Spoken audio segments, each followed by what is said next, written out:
All right, good afternoon to those of you on the East Coast. Good morning to those of you on the West Coast. I'm your host, Brandon Troy, host and co-creator of Movers and Shakers Unlimited. And thanks so much for joining us wherever you're watching from. If you had a chance to see the title, you'll know that uh, as the title suggests, the guest that I have on the show today is an award-winning composer, winning an HMMA, otherwise known as Hollywood Music and Media Award for Colwell.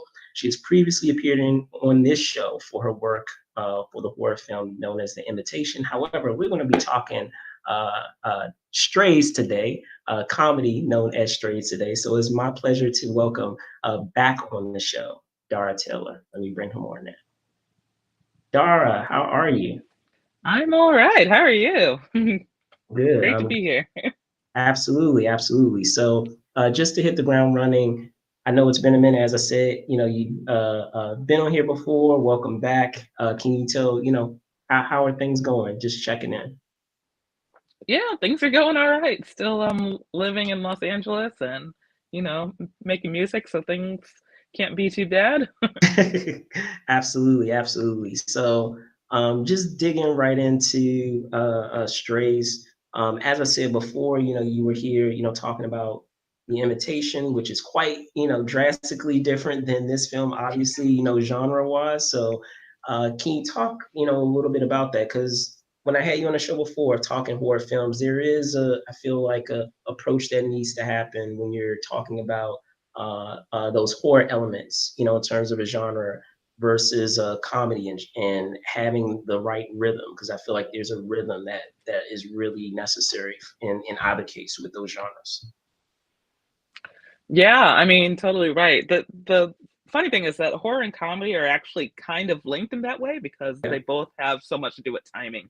Yes. Um, so in a way, it's not as strange as a transition as one might think, even though the feeling that the audience has is very different. But timing is so very important to both of those genres that it's fun to kind of go back and forth. Gotcha, gotcha. And I'm gonna have you just for a second. I was gonna say I'm gonna have you step back just for a moment. I think you made the camera maybe cutting off the top of your Uh-oh. face. You're fine. Uh, yeah, perfect, Yeah. perfect, perfect. There Okay. we go. Um, but yes, no, absolutely. And speaking to that too, particularly, my favorite comedies always deal with an element of art, if you will, of it's hard for you to really connect with those characters that you would have in your favorite comedies if you don't relate to them on some type of level viscerally.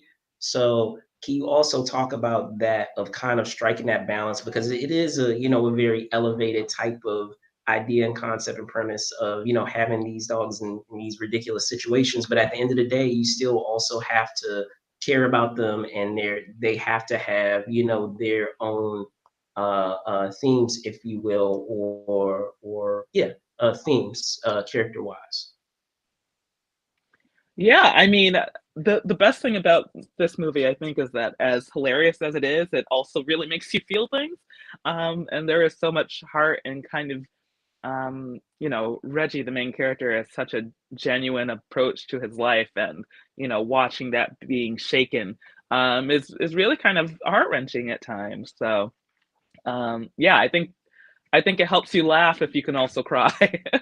Absolutely, absolutely. And in taking a step further and talking about those say characters, can you talk also about the approach in attacking, so to speak, bringing about a unique theme for each of those dogs, and how one felt different from another in terms of their comparison.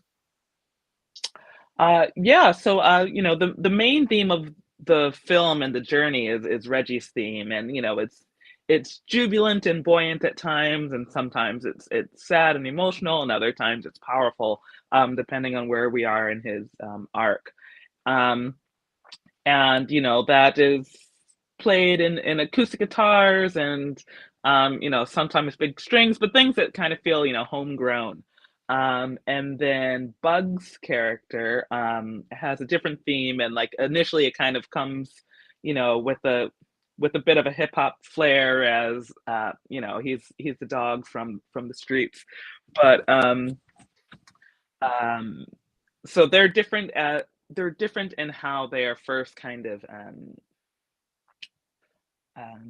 introduced, Yes. but then they become closer together, and you hear Bug's theme and in different manners, to kind of show that they might seem like they're far apart, but they're actually a lot closer together by the end. And yeah, and the other dogs, are kind of somewhere in the middle. So there's a couple of motifs for the overall friendships, and then for a couple of other relationships with between the dogs. But yeah, it's finding the disparities at first and then bringing them close together. Gotcha. And in terms of finding those sounds for each of those characters, in terms of the process that you utilize in order to arrive at what you had for each of those dogs, did it happen prior to that casting process where you were already providing an indication of like how these characters would be, or did the idea of who they eventually got for those roles factor in any type of way where maybe you got a hint of, oh yeah, we're looking at this person for for this for this part, even if perhaps you had already started that process before they had officially hopped on. I think I always had an idea of who was going to be whom, at least for Reggie and Bug. Yeah. Um, I think I knew definitely before I started writing. Gotcha. Um, just because I had to, get those things cemented in pretty quickly.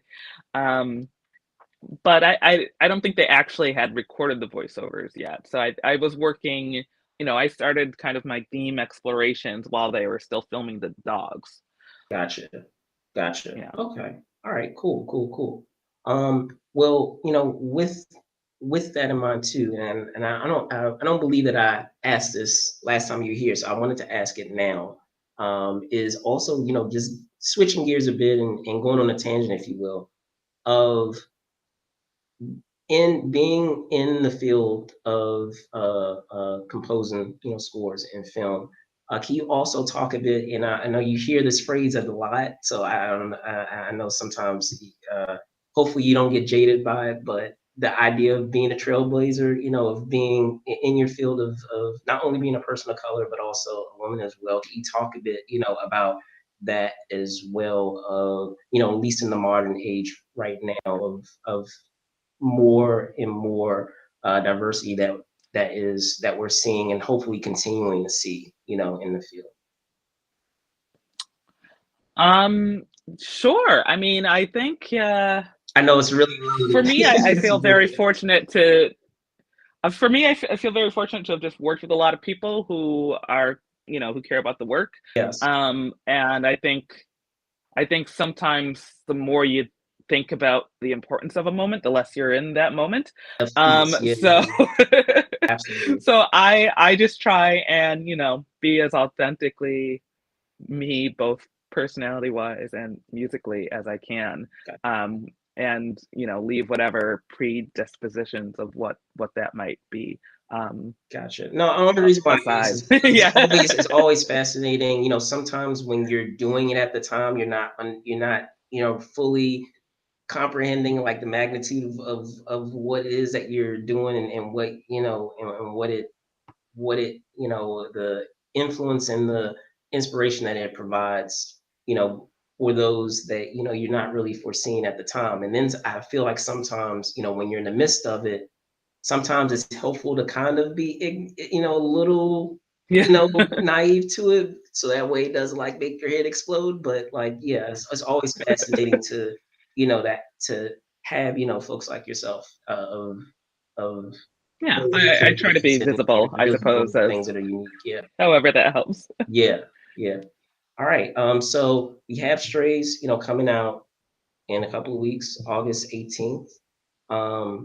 Outside of Strays, uh, are you able to comment on, some other things that you have going, or is it still kind of hush hush kind of right now, where you can't officially announce what it's going to be?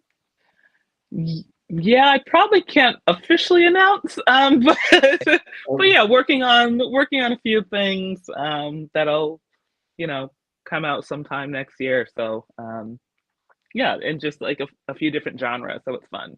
Um, yeah, a little Cool. action, little doc, little comedy. Um, Awesome, awesome. Well, Dara, thank you so much for hopping on to the show and being able to squeeze some time in to talk about Strays. Before I let you go, can you tell folks where they can find you? yeah, I am probably most easily found on Instagram, at Dara Taylor Music. Everything else I check in frequently, um, but but yeah, that's usually where I am looking at photos of dogs. Absolutely, absolutely. So, again, I want to thank Dara Taylor for hopping on and talking about uh, Strays, the comedy known as Strays. Thank you guys so much for watching. Be safe out there, and see you soon. Bye. Thank you.